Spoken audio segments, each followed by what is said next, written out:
17 of the Calon Yarns podcast. My name is Lynn and I'm coming to you from Cardiff in Wales in the UK, and this is a knitting, crochet, sometimes spinning but generally fibre-based fortnightly podcast. We follow the usual format of finished objects, works in progress, some acquisitions, and then some general chit chat at the end. So if you are a new viewer, thank you so much for stopping by and giving me a try. If you are a returning viewer, then thank you so much for coming back, and I hope you are all well.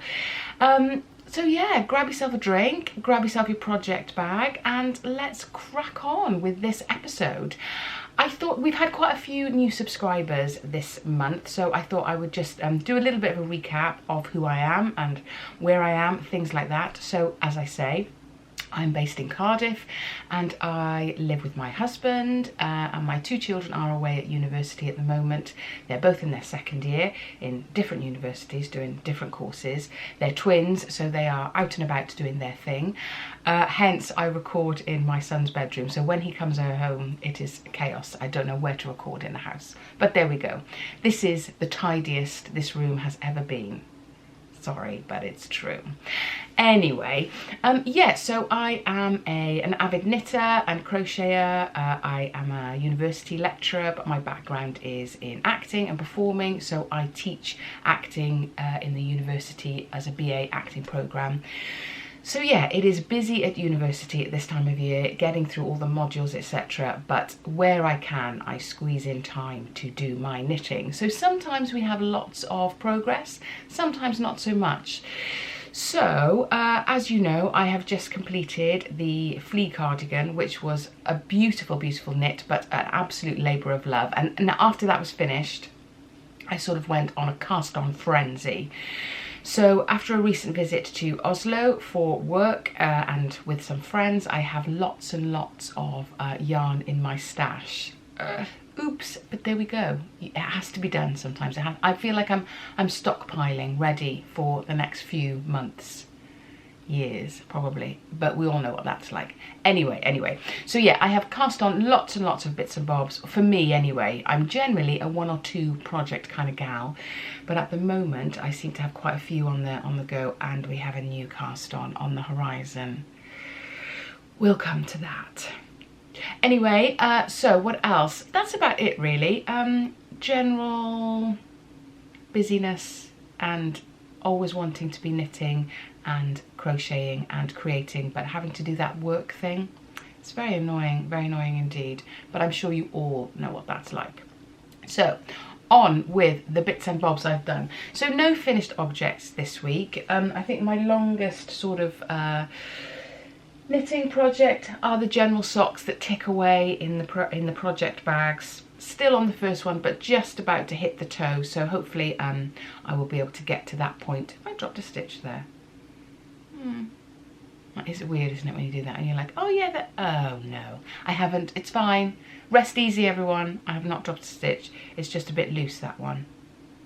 Anyway, so yeah, just about to get to the toe to this one. This is just some sock yarn that was left over from my Novelli tea.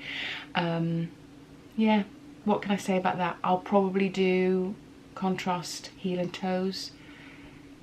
That's about as exciting as it gets.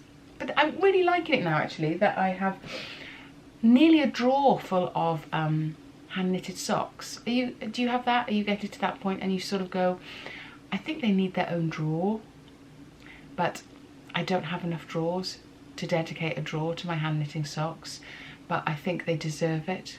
I think we all deserve it. So maybe some reorganisation of wardrobes and drawers is on the horizon. Honestly, the amount I think I'm going to pack into the Easter holidays is unbelievable. So I'll just add that to the list and we'll see where we get. So yes, socks. There we go. Vanilla socks, no issues there. But my new skill that I have been working on is my brioche. So I'm doing the Seelig Shawl by Catherine Schubert, I think, which was in the Autumn Pom Pom magazine last year. Never done brioche before, brioche, however. So yes, this is how I'm getting on. So I'm really pleased. It was a little bit of a confusing, mind-bending experience, but Carol was my steady guide, my friend Carol. So that's the one side, and this is the other. So not as defined on that side, but that's to do with my yarn choice, I think. I just wanted like a more of a texture, but I love the way that this white, this lighter yarn is picking out that texture. So it's not completely contrasting, but you get a general gist that there's something odd going on there. So these are the two that I have used for this project, and these are hand dyed by me. So there is definitely a darker tone in that one, which only comes out occasionally, which I quite like, and then obviously the continuous lightness of this with the matching speckles. So yeah, how am I finding the pattern? The pattern was with the Pom Pom magazine. I don't know about you guys, but I find the instructions are often minimal. They expect lots of knowledge, so you can generally find your way through, and the patterns are so lovely that it's worth putting in the hard work and the hard brain work maybe. So yeah, I felt it was a little bit minimum, but then I guess it's tailored to those that have done brioche before and are used to doing brioche. But we had a little problem with the ribbing to begin with. I kept getting a strand in front of the knit stacked stitches, but we sorted that out. It was a yarn over issue, having to do the yarn over before you do the slip one. That was fine, sorted. Thank you, Carol. Then in the setup row between the rib and the pattern, now again that threw me because it says obviously you get your burp and your bark stitches, which is where you knit the stitch and its yarn over together, and you always count that as one stitch, the stitch and the yarn over, but it kind of said knit 4, so I wasn't sure whether you were supposed to separate the yarn over and the stitch, or whether you were to continually knit them together, even though in other places it said bark. So that was confusion, but we were back on track. The answer to that was you just always knit the stitch and the yarn over together. That is the law, like literally the law. I did it once. I heard the police sirens in the distance, so I knew I was wrong. Quickly worked back. There we go. So yeah, apparently somebody else sent me a message to go, well, not always, which is probably the case. Whatever you say in knitting, isn't it? There's always no, that's not always the case. But as far as I can understand it, that's how it goes. So once I'd sorted that out, happy days, we were off. And then it's the choice of following the written pattern. I am useless at that. That whole bracket thing, I get completely lost. I look away, I look back, it's gone. Are you like that with recipes as well? If I'm following a recipe, I'm like, okay, do that much, and then I turn to the cooker and then I've completely forgotten what it just said. So you look, yes, 2 tablespoons, you get back, was it 2? Yeah, impossible. I think I'm a visual person. So the chart was much better for me. It took a little while to understand it, and the repeat section was a little bit unclear, but there we go. Once I'd mastered that, I was off. Yes, so I'm following the chart, finding much more success in the chart. Visual learner, I think. So really pleased with that. That is sort of my Sunday project. It's only really on Sunday that I have enough brain space, because it is a follow the chart, don't speak to me kind of thing at the moment. I'm sure it will be forever for me, but there we are. I work away in the week, so I stay away from home in the week, so I always have to bundle up my knitting projects for the week. This doesn't really go with me, because I know after a day at uni I never really have the brain space for that. So that's why I know that's going to take me quite a while. Excuse me, I can have a slip of tea. Yeah, that will take me quite a while, but I'm happy with the progress, and I'm happy that I'm mastering something that I said I was going to do this year. And I am. So there we are. That is that one. What else? The other one that I'm ticking away on really is my Trek sweater by Tin Can Knits. I don't think I've got a picture here. Oh, I can show you that little bit. don't want to give the game away, is it? But yeah, so that's going to be the yoke of it. Not in those colours, but and it's just a you know, a yoked sweater. It's a little bit cropped. I've chosen not to do the waist shaping, but I am doing this in the John Arbon Textiles Knit by Numbers range, which is a DK, and it's a superwash, I think. 100 grams, 250 meters, hand wash only at low temperature. It's a pure Falklands merino wool.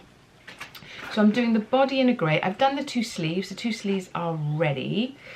So I am ticking away on the body. I think you have to do 19 inches. So this is where I am so far. I love my little marker. Can you see it? No. Yes. Oh. Yeah, it's a little Isolde T marker. Love that one. Yeah, so I'm probably, what's that? About 7 or 8 inches maybe. Yeah, stocking stitch, keep going, keep going. This is a great one that I take with me in the week because I can kind of crack on with that and be completely mindless. When I did the casting onto the stitches, you know, there's that terrifying moment where you join in the round, and when you've got quite a lot of stitches, they can always easily twist. So I didn't really have the concentration to go back and forth to make sure that it was ready. So what I did was, and I think my mum used to do this. She's no longer with us, sadly, so I couldn't ask her. But I think she always used to do this. She probably told me, and I went, yeah, whatever. You know how it is. So yeah, I did the first 3 rows, I think, just back and forth on the ribbing, and then I'll just tidy that up with the yarn here, the beginning bit, when it comes to sewing in the ends and doing all that stuff. So that just made it a little bit easier because I had a couple of centimetres of fabric to be able to make sure that it was easier, that I wasn't twisting, because when there's only a stitch, that's really hard, I think, for me anyway, to make sure that they're all facing downwards. So just doing a couple of rows, 2 or 3 rows, so you've got a little bit more of a purchase on those stitches to head up the body. So that's taken away quite nicely. I have no doubt I will be doing some more of that this weekend. And the colours for the yoke, I didn't have them with me last week. Oh, can I get them?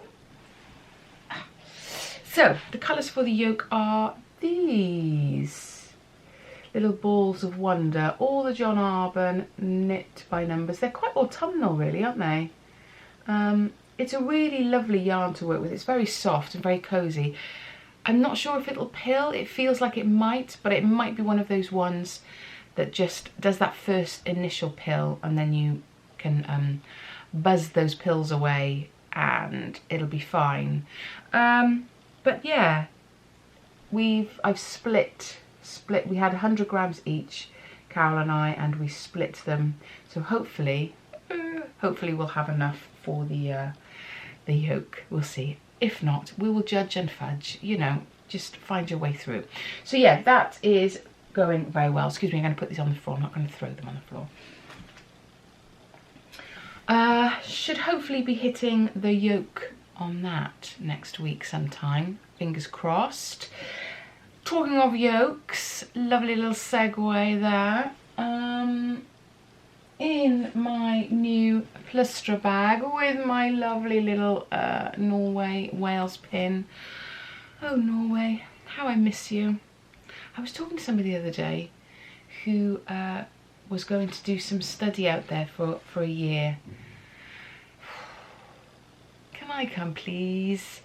I love it. I love it. I love it. Anyway, so yes, so these were Norway purchases last year.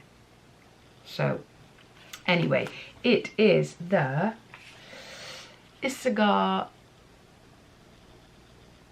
Twinny Tweed and the ever popular Rauma brand. This is the Lamulgarn or Lamulgarn. They're both sort of a light fingering weight, and I better show you the pattern first. I am doing the Isabel Kramer Chauncey Sweater. So a little bit stolen colour wise. But yeah, a lovely, lovely yoke. Look at that pattern. That is just beautiful. So, where I've got so far, not a great deal of distance, but I'm just starting to come to the complicated bits in the yoke. And it is very much, oh look, it's desperate to focus on me. Yeah, so early stages. But already, you know what it's like with a yoke. How far am I through? Let's have a look. Early stages, but the yoke is how many rows long? 43 rows. So I am a third of the way through. But that's the thing with colourwork, isn't it? It's just a case of one more row, one more row, one more row. So it sort of takes shape really quickly. And my planning was that by the time I had got to the yoke, bottom up yoke on the Trek sweater, colourwork, fun, fun, fun, I would have finished the yoke on this one. Camera doing its thing, you know, turning off. It does that. If you are a new viewer, it does that. We just, you know, it's just accepted now. Anyway, yes, colourwork, fun, fun, fun. So then I've got the balance of stocking stitch knitting, mindless stuff to do when you are tired, colourwork when you need a bit of jazz in your life. Yeah, that's where we are now, huh? That the colourwork yoke is the bit of jazz you have in your life. Yeah, so that is working nicely. I really, really like this yarn. It feels quite scratchy in the ball, but even just by working it through, it's softening up already, so that I know once I have soaked it and blocked it, it will soften up even more. Trying to train the skin a little bit more to be not quite so diva-ish on the rustic yarns, but I think that's going to be a good balance. It's rustic, but it's not too rustic, and as I say, it's getting softer all the time. So fingers crossed that softens up very nicely. I forgot to say what I was wearing. It's a pretty grey day today in Wales. We have the rugby this afternoon. England versus Wales. So yeah, it feels like the calm before the storm. Anyway, so I wanted to cheer myself up today and wear something a little brighter, so I've got my Soldotna crop on. Yeah, this was made from the Debbie Bliss Mia, which is 50% cotton, 50% wool, and it's really quite thick and warm, even though it's summery and light. But yeah, I love these colours. They were literally out of what I had in a box left over. I would never put these colours together ordinarily, but it seems to work okay. I'm not a yellowy kind of gal, but yeah, it's nice. It's sunny, which is what we need at the minute. So yeah, that is that. What else to say? That's everything on the knitting needles. Oh, my new cast on. So I joined, because I haven't got enough to do, you know, I joined the mystery knit along that is being run by Anne Kingstone and Sarah Alderson.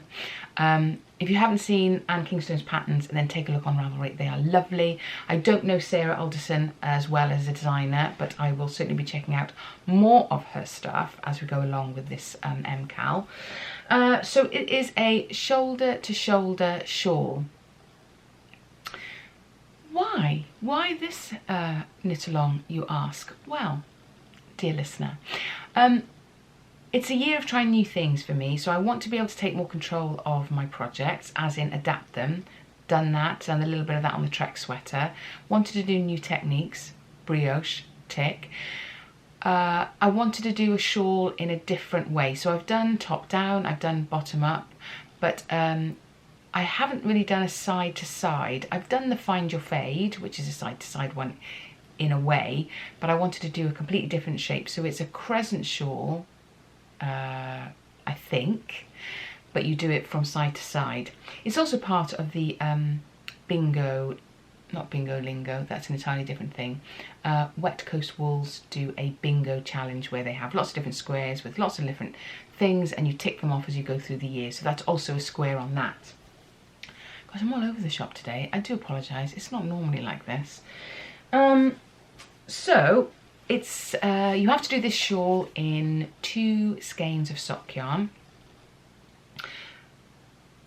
So I've gone deep into my stash and found these 2 beauties. Let me just sort that out.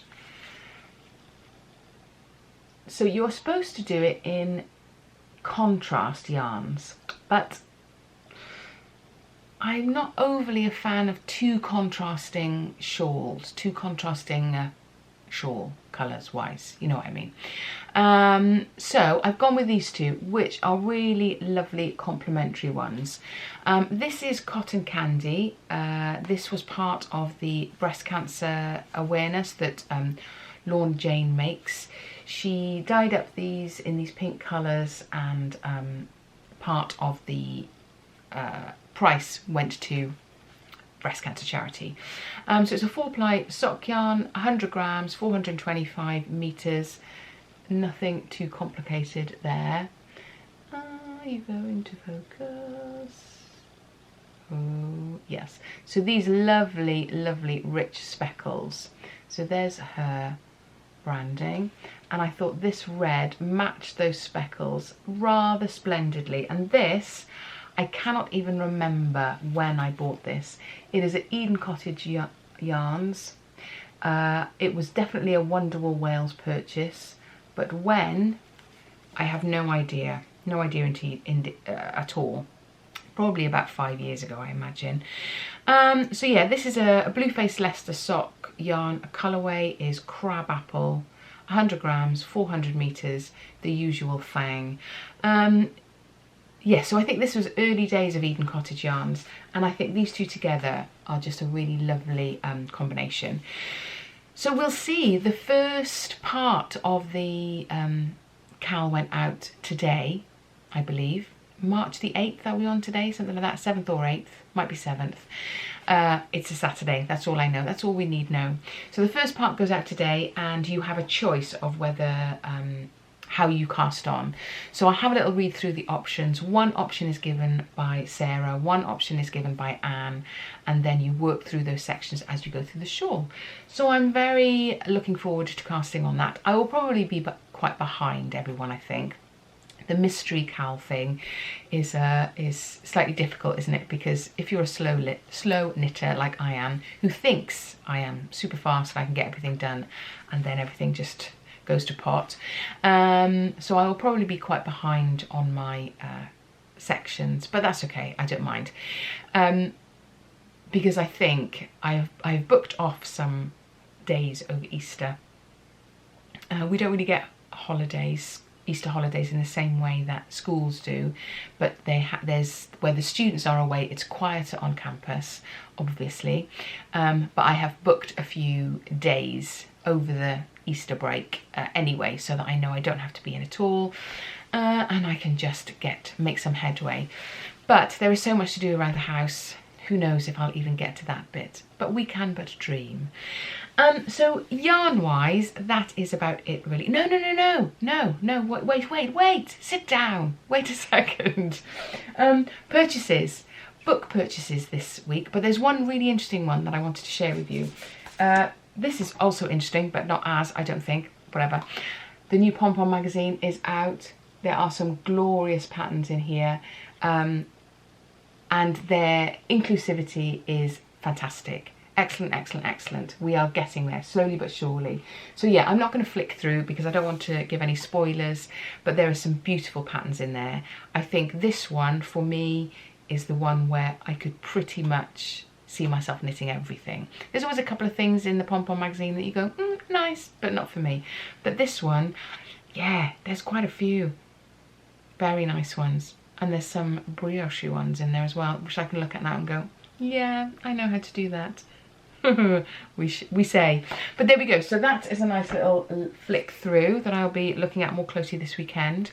But the really interesting book I found, and I can't quite remember where I got this from, which rabbit hole I fell down to find this. I'm not sure whether it was Knit Sonic or whether it was Tin Can Knits, but something I was reading suggested having a look at this book, and it is it's like a colour directory, I suppose. What's it called? There were 6 volumes of this book. The designer or the artist is called Sanzo Wada, and he's a Japanese artist, or was a Japanese artist. And he created some kind of colour research and colour combinations. He designed kimonos and things like that. Anyway, so this original book, his 6 volumes, came out in the 1930s, and this has sort of been condensed into this little gorgeous little volume. And this is the cover, a dictionary of colour combinations. But look at the actual cover, isn't that absolutely gorgeous? So simplistic and stylistic, very lovely. But inside, it's mostly written in Japanese. But what is absolutely glorious about it, I keep finding new things, is that you can flick through, and you see you can find these little colour suggestions. So 4 colours together. Obviously I'm not going to flick through the whole book, that would be giving everything away. Possible 2 colours together. Do you see what I mean? And so it does 2 colours, 3 colours, 4 colours, and then gives you little shade subtleties. Is that picking up the subtleties of shade? So yeah, it's fab. And when, I don't know about you, but when I'm trying to combine colours, especially when I'm looking through my stash or when I'm at a yarn show, I just get so overwhelmed by everything that sometimes I make really bad choices because the light is difficult in there, or it's just too overwhelming. But this little book, I think, might really help with that, so that you can calmly see the colours you like for a yoke that you've seen, or something you want to put together, or something you want to experiment with, and then you can take this book with you, have a quick flick through, and find the colour combos that you like. So that's been lovely. And it's really weird. My husband says, "What are you reading?" Like, well, I'm not really reading it, I'm just flicking through and oohing and ahhing over the colour combos. Really lovely stuff. So that is definitely, if you are into doing yoke sweaters and you don't feel particularly confident in putting colour combinations together, as I don't feel confident, then that's been a real help. And maybe you can start to build that confidence in trying different colourways. So those 2 books have been really lovely to flick through. And then the other thing I want to look at is, I bought another book this week, and I think it signifies the stage in my life.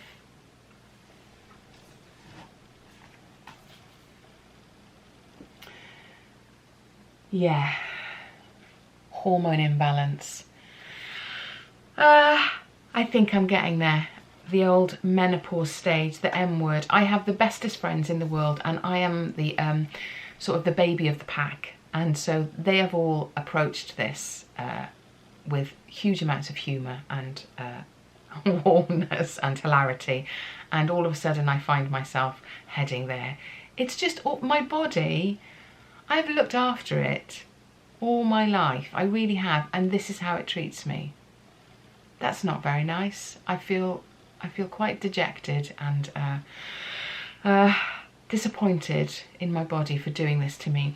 These last couple of months have been really, really grim, and I know those of you that are going through it or have been through it know what I mean, but there's just no information out there, or no concise information anyway. This book I found really helpful. It really discusses your hormones and what they do. They're called kind of the sassy 6. It makes it easy to read and is not overly complicated.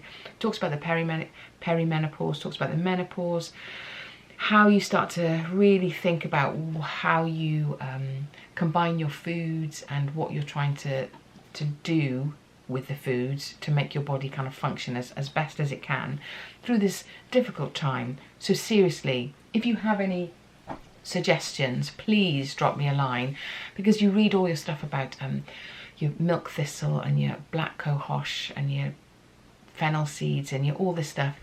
Dear God, if you took everything on board, the cupboards would be full of all this stuff, and you would be severely poor. and rattling from the amount of vitamins and minerals you're taking. So yeah, any little tips and hints, that would be great. I know that I will be talking to my yarn buddies about this pretty soon. Haven't seen them for a few days, so yeah, but things have definitely taken a turn. So yes, any suggestions on a postcard, please? PO Box me, YouTube, below. Some hints and tips would be really helpful. I apologise if that offends you, talking about the menopause and what we all have to go through, but there we are. I was at a conference yesterday, an Aurora conference for leadership in higher education, and it's a women-only conference. Whatever you think about that, it was such a great day. 500 women in a room, talking about how we need to strategically plan to be noticed in the workplace and things like that, and all those things, and then sitting there thinking, oh my life, I'm either going to melt or I'm going to freeze, or I need food or I don't need food. It was a trying day, and then getting on an absolutely heaving train on the way back from Birmingham, all these things. But I did, and I didn't shout at anyone all day, I promise. I was a very, very good girl, and I've stopped drinking caffeine, and that has helped actually, even in the 10 days that I've stopped drinking caffeine, even though I had horrific headaches and felt like I was going to fall asleep at my desk. That was a help. But any more hints and tips would be hugely appreciative. Anyway, that is quite enough of me blathering along. I don't think you need to know any more.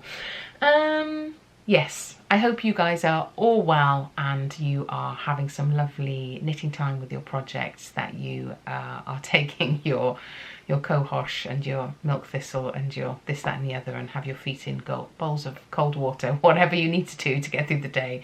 And if you haven't hit this point, oh my life, please embrace every moment, every joyous moment you have. Treat your body well, and yeah, get through it. I will see you all very soon. Take care all. Bye.